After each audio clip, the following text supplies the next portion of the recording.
मैं तो हूँ बस सेविका तेरी, ऐ हिंदी माँ तेरे चरणों की। आशीष तेरा मैं लिखती हूँ निज जीवन में मेरे कर्मों की। आशीष तेरा मैं लिखती हूँ निज जीवन में मेरे कर्मों की। मैं दीपा सिंह बाबा जय गुरुदेव के चरणों में नमन करती हूँ और आप सभी को प्रणाम एवं अभिनंदन करती हूँ। आज हिंदी दिवस है और इस हिंदी दिवस के शुभ अवसर पर आप सबको बहुत बहुत शुभकामनाएं।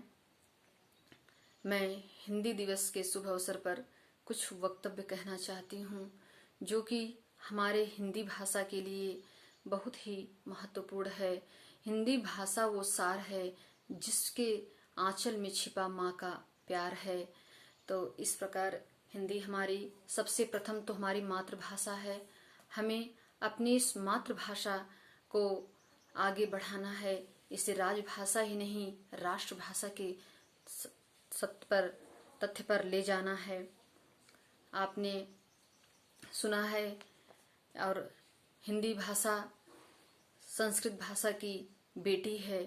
हिंदी संस्कृत की ही गोद में पली बड़ी हुई आज हम लोग के बीच में प्रसारित मातृभाषा और राजभाषा के दर्जा को प्राप्त की हुई है।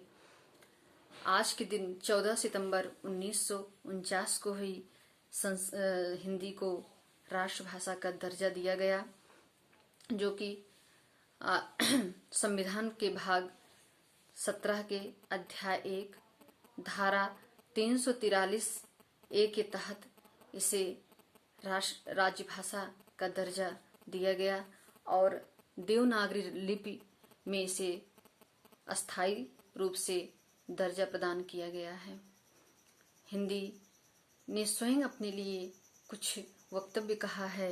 भारत माँ के भाल पर सजी स्वर्णिम बिंदी हूँ, भारत माँ के भाल पर सजी स्वर्णिम बिंदी हूँ। मैं भारत की बेटी आपकी अपनी हिंदी हूँ, मैं भारत की बेटी आपकी अपनी हिंदी हूँ।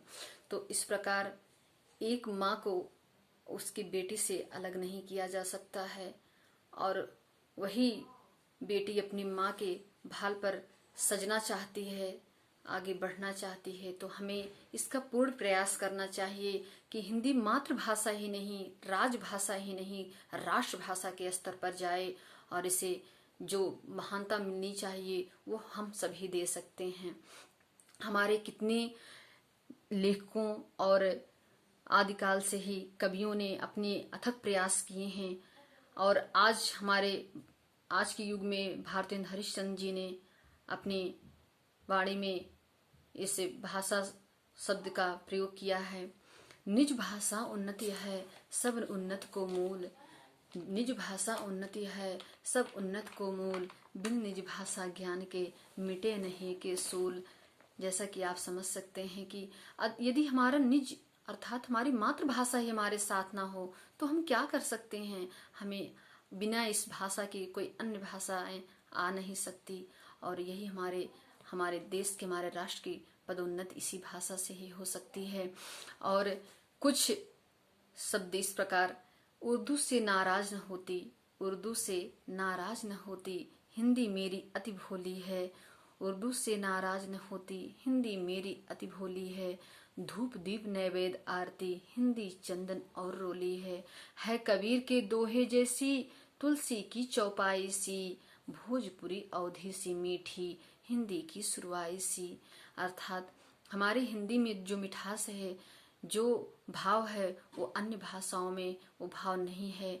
इस प्रकार हिंदी हमारे जनमानस में, हमारे इस मानस पटल पर आज के लिए ही नहीं युगों युगों के लिए स्वर्णिम अक्षरों में अंकित रहेगी। और हम आप लोगों से विनम्र निवेदन करते हैं कि अन्य भाषाओं की अपेक्षा आप हिंदी को प्राथमिकता दें और हिंदी ही एक भाषा है जो हमें अन्य भाषाओं के ज्ञान करा सकती है और हमें आगे बढ़ा सकती है। हिंदी, हिंदू, हिंदुस्तान, इस प्रकार आप आगे बढ़ते रहिए और हिंदी भाषा का मान सम्मान, उसका दर्जा और आगे बढ़ाते रहिए। जय हिंद, जय भारत।